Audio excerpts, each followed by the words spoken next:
Tidak ada yang berani pernah mengatakan Hasan bin Thabit itu adalah pemusiknya Nabi. Alah, masa kecil aja loh. Gitu aja dipermasalahkan. Ustadz, ada lagi yang kasus lagi viral. Kayaknya saya yang bikin keributan. Intinya seperti ini, Pak. Tidak ada ulama sama sekali di muka bumi ini yang pernah mendahului beliau untuk berkata bahwa syair itu, surat syair, surat Asy-Syu'ara adalah surat musik. Dan para ulama kita mengatakan, la tatakallam fi masalatin laisa laka fiha imam. Jangan coba-coba untuk menyebutkan masalah agama yang kamu itu duluan, padahal ulama belum pernah ada yang ngomong sebelum kamu. Kecuali kamu merasa dirimu pintar. Maka jangan sekali-kali membuat fatwa-fatwa yang para ulama dari dahulu takut untuk mengucapkannya. Bapak-bapak pernah dengar bagaimana Abu Bakar ditanya tentang sebagian masalah agama, lalu dikatakan oleh Abu Bakar, saya nggak tahu. Lalu ada yang bilang, kamu ini sahabat Nabi, kok sahabat Nabi serba nggak tahu? Maka apa kata Abu Bakar? Ayu sama'in tudhilluni wa ayu ardin tuqilluni an aqula 'ala Allahi ma la a'lam. Langit mana yang mau menaungiku, bumi mana yang mau kupijak, kalau aku berbicara tentang agama Allah, sesuatu yang aku nggak tahu. Kita ini dalam masalah agama, kalau nggak tahu itu nggak boleh bikin sendiri. Tidak ada ulama satupun yang mengatakan surat Asy-Syu'ara itu sama dengan pemusik. Tidak ada yang berani pernah mengatakan Hasan bin Thabit itu adalah pemusiknya Nabi. Bagaimana bisa Nabi SAW menghadirkan satu orang dalam masjid sebagai pemusik, sementara suatu hari Nabi lewat, ada orang bermain musik, Nabi tutup kuping. Bertentangan hadisnya, Nabi tutup kuping karena dengar, kok Nabi juga bikin bawa pemusik masuk dalam masjid? Mungkinkah? Yang ketiga, Bapak tahu keyboard? Tahu dong. Piano, gitar, itu apa namanya? Kalau ada yang bilang itu alat syair, maka dia harus balik SD lagi. Itu di SD pelajaran kesenian dinamakan, digolongkan alat-alat musik. Apa Anda harus balik SD lagi untuk bisa membedakan mana syair mana musik? Syair di zaman dahulu itu alatnya adalah kertas dan pena, di mana orang mencoba untuk merangkai kata yang di belakangnya ada rima. Misalnya dibikin rimanya belakangnya an. Anta nurullahi fajran, jibta ba'dal usri yusra, dan seterusnya. Kemudian di belakangnya an, jadinya syair. Itu namanya syair. Ketika dimunculkan dengan nada, mengangkat suara, anta nurullahi fajran, jita ba'dal usri yusran, rabbuna a'laka qadaran, ya imam al-anbiya'i. Diangkat suara, dibuat nada, itu namanya nasyid. Manakala hadir di situ piano, gitar dan lain-lain, jadinya musik.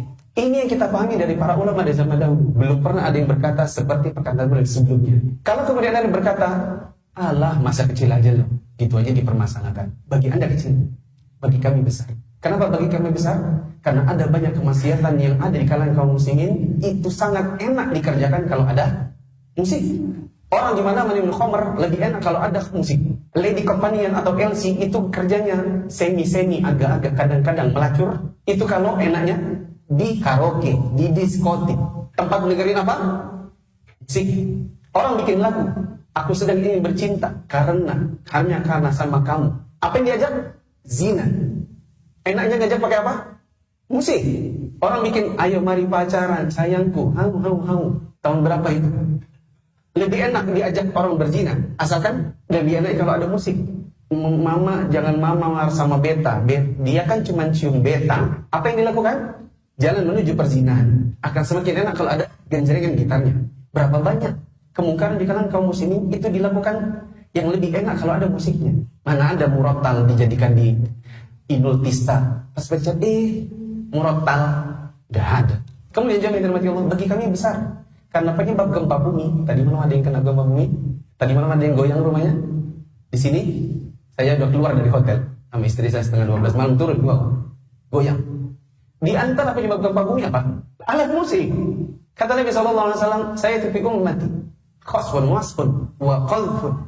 Akan ada di kalangan umatku ini, wajahnya diubah. Orang masuk ditelan di dalam bumi, gempa bumi, tanah longsor. Ditanya oleh sebagian sahabat Nabi, wa mata dzakir Rasulullah. Itu kapan terjadi Rasulullah?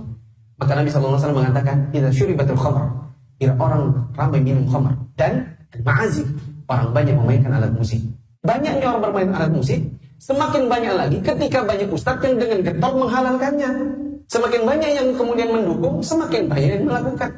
Katanya uang ustadz itu saja membolehkan. Kalau kita katakan, Nabi SAW berkata, sayati qaumun fi ummati yastahilul hira wal harira wal khamra wal ma'azif. Akan datang sekelompok orang di kalangan umatku ini menghalalkan zina, sutra bagi laki-laki, khamr dan alat musik. Nabi bilang ada yang menghalalkan, padahal itu haram, lalu Anda menghalalkannya, maka Anda ada buktinya bahwa Nabi benar.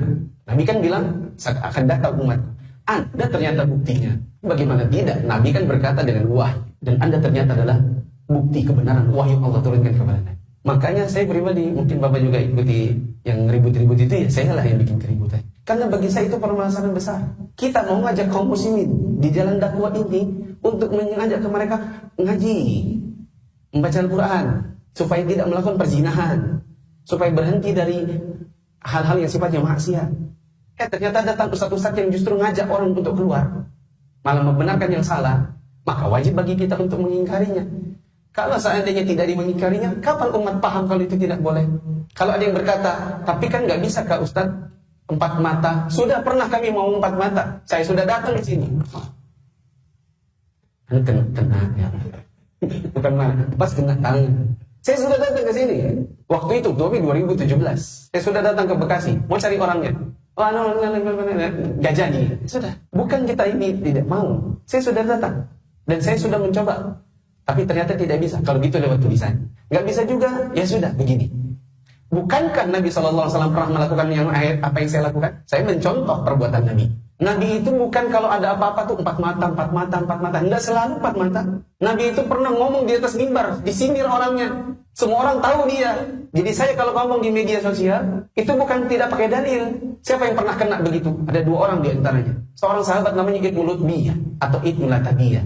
Nabi SAW utus dia untuk keliling Madinah kumpulin zakat. Ternyata dia ngambil duit-duit dari orang yang dikumpulin zakat. Balik-balik kepada Nabi, dia bilang gini, ini buat Allah dan Rasulnya. Ini buat saya. Marah Nabi.